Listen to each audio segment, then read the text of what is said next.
Moi! Hienoa, että pääsit taas paikalle. Lähdetään katsoa sitten seuraavaa aihealuetta tästä ruisleivän tekemisen vaiheista.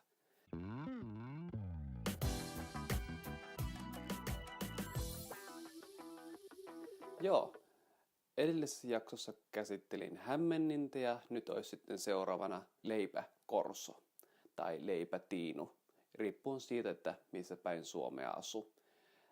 Silloin aikoinaan, kun ruisleipää tehtiin, niin silloin ei menty kauppaan. Silloin ei menty ostamaan netistä leipää. Ja kun nykyään voidaan ostaa netistä hyvin paljon ruokaa, niin se piti tehdä itse.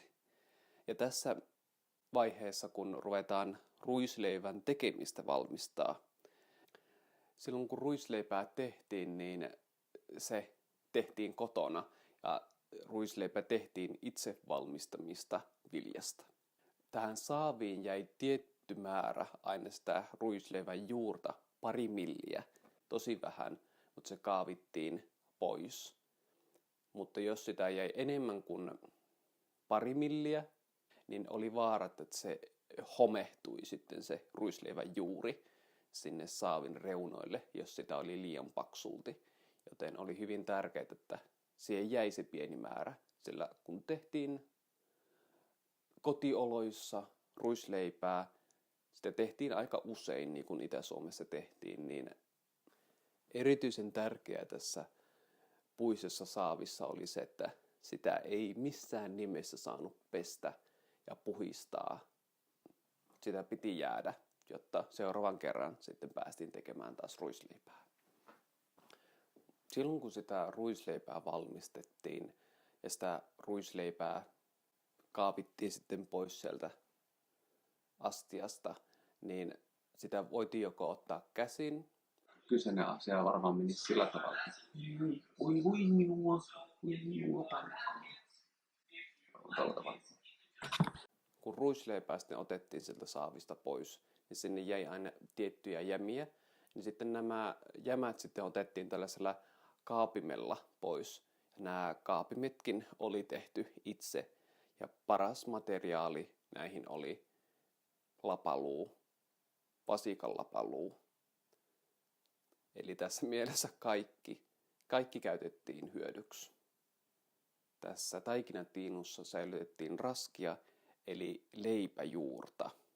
Eli oli ruisleivän juuri, ja sitten kun siihen laitettiin jauhet, vesi ja sitä hämmennettiin, niin saatiin raskia leipäjuurta.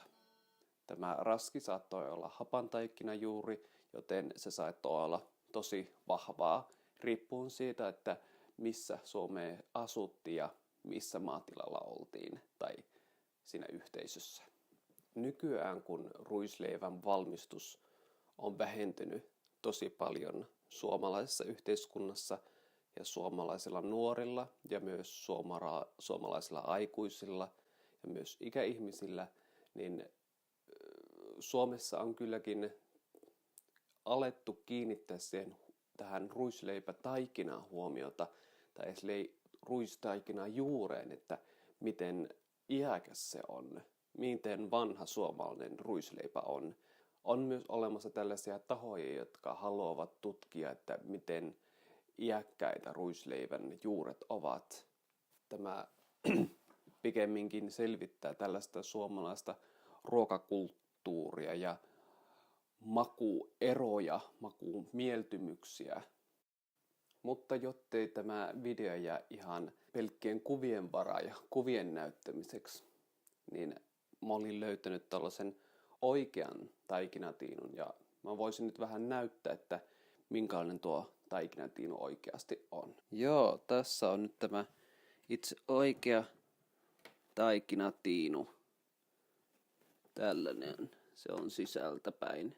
Kulumisen jälkiä on, mutta kuitenkin ihan käyttökelpoinen nykyäänkin. Ja tää on tehty pajusta sitten nämä. Alhaalla on 2 ja ylhäällä on 1, joka piti sitten koko tämän kasassa. Siinä on taikinatiinu. Jos tämä video saa 10 tykkäystä, tai kun tämä saa 10 tykkäystä, niin mä lupaan valmistaa itse tehtyä ruisleipää. Hei, mutta kiitos, että jaksatte katsoa tämän videon ja nähdään sitten seuraavan kerran. Moikka! Joten tähän sopisi sellainen, että jotenkin näin.